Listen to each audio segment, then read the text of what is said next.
Hello বন্ধুরা, welcome back to my channel. তোমরা সবাই কেমন আছো? আশা করি সবাই খুব ভালো আছো, সুস্থ আছো। আমিও খুব ভালো আছি। সবাইকে জানাই গুড মর্নিং। তো আজকে হচ্ছে মঙ্গলবার আর এখন বাজে সকাল 8টা। আমি এখন থেকে ব্লগটা স্টার্ট করছি। ভিডিওটা স্কিপ না করে দেখার অনুরোধ রইল তোমাদের কাছে। তো তোমরা দেখতে থাকো। তো দেখো, সকাল হয়ে গেছে আর ঘরের জানলাগুলো খুলে দিলাম। তো তারপর মশারিটা ভাঁজ করে নিলাম। আর এখন তো একটুখানি হালকা হাওয়া বৃষ্টি এসব হচ্ছে, তো একটু ঠান্ডা ঠান্ডা লাগছিল, সেই কারণে ব্ল্যাঙ্কেটটা গায়ে দিয়েছিলাম। তো দেখো, কম্বলটা ভাঁজ করে রেখে দিচ্ছি। আর এইদিকে চাদরটাও ঠিকঠাক করে নিলাম। তো দেখো, তোমাদের সাথে কথা বলতে বলতে আমার প্রায় বিছানা তোলা কমপ্লিট হয়ে গেছে। আর এদিকে বালিশগুলো সব ঠিকঠাক করে রেখে দিচ্ছি, যেখানে যা থাকে সেখানে রেখে দিলাম। এই ঘরটা মোটামুটি গোছানো হয়ে গেছে আমার। তো আমাদের যেহেতু দুটো ঘর, তো সেই জন্য আমি পরের ঘরটায় চলে এসেছি। এই ঘরে সেরকম থাকা হয় না, সন্ধেবেলা একটু দিনের বেলা একটু থাকা হয়, তো একটু ঘর অগোছালো হয়েই থাকে। তো সেই জন্য সকালবেলা দুটো ঘরই ঠিক করতে হয়। তো ওই জানলাটা খুলে আমি এই জানলাটা খুললাম, দেখি আলনাটার জন্য একটু অসুবিধা হয়। আলনাটা দেখতে একটু সরে গেছে, তাই আলনাটা একটু ঠিক করে দিলাম। আর ওইটা না, দেয়ালের সঙ্গে একদম মেশানো, খাটটা তো একটু ওদিকটা একটু নোংরা পড়ে, তাই ভালো করে ঝাড় দিচ্ছিলাম। তো তারপর আমি দেখো মুখ টুক ধুয়ে চলে এসেছি। আর আমার এই টিকটিকি লেজের মতো চুলটাকে খুলে নিচ্ছি। আসলে পড়াতে যাব তাই খুলছি, পড়াতে না গেলে সেরকম খোলা হয় না, চুলটা এরকমই থাকে।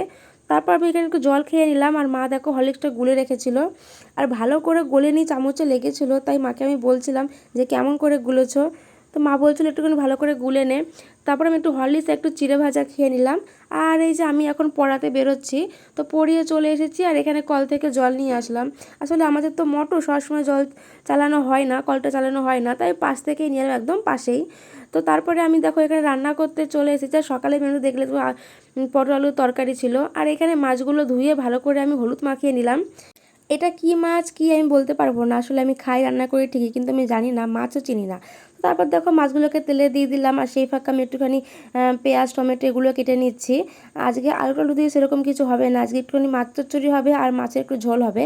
আর এদিকে দেখো টমেটো নিচ্ছি। আমার না কোনো কিছু একবারে সেরকম পছন্দ হয় না, টমেটোগুলো দেখো কীরকম বেছে বেছে নিচ্ছি। যাই হোক, একটা পছন্দ হয়েছে, ওটাই এখন নিলাম। তো এখন ওটা এখন কেটে নেব। আর তারপর আমি এদিকে মাছগুলো একটু উল্টাতে এসেছিলাম, কিন্তু মনে হয় সেরকম অতটা ভাজা হয়নি, সেরকম উল্টাচ্ছিল না। তারপরে মা বললো, যা আমি লেবু কেটেছি, তুই লেবুগুলো খেয়ে নে, আমি এদিকে মাছটা দেখছি। অনেকদিন ধরে বলছিল লেবুগুলো খাওয়ার কথা, কিন্তু আমার মনেই থাকে না। সমস্ত কিছু কাজকর্ম সেরে আজকে রান্নাটা আমি করতে গিয়েছিলাম, কিন্তু সেটা মাই করে ফেলেছে, তো রান্নাটা আমাকে আর করতে হয়নি। আমি বাসনগুলো ধুয়ে দিলাম। তো বাসনগুলো মেজে চলে এসেছি। আর এখনই যাবো স্নান করতে। সেটা চলে এসেছি, স্নান সেরে জামা কাপড় মেলে চলে এসেছি। আর এই যে এখন ভাত খেয়ে নেবো। আজকে স্নান টান সারতে একটু দেরি হয়ে গেল, একবার ভাত খাওয়ার সময় হয়ে গেছে। তো এখন ভাত খেয়ে নেবো। তো তোমাদের তো বলেছিলাম কি কি রান্না করছিলাম, তো চলো। তো দেখো, আজকে দুপুরের মেনুতে সকালে সে পটল তরকারি আছে, আর এদিকে মাছের ঝোল, আর এদিকে মাছ চচ্চড়ি, এইটি আজকে দুপুরে ভাত খাবো। তো তারপর দেখো দুপুরে খেয়ে দিয়ে আমি চলে এসেছি খাটের ওপর। আসলে খেয়ে দিয়ে একটু না আসলে না ঠিক ভালো লাগে না, খেয়ে দিয়ে এখন ছুটে ছুটে পড়াতে গেলে একদম ভালো লাগে না, একটু শুয়ে নিই তারপরে যাব, না হলে ঠিক ভাল লাগে না। তো তারপর আমি পড়ি টড়িয়ে চলে এসেছি। আর সন্ধ্যের দিকে আমাদের সেরকম কোনো কাজ থাকে, রান্নাবান্না তো থাকেই না, শুধু একটু ভাত করা হয়, ওটা মাই করে নেয়।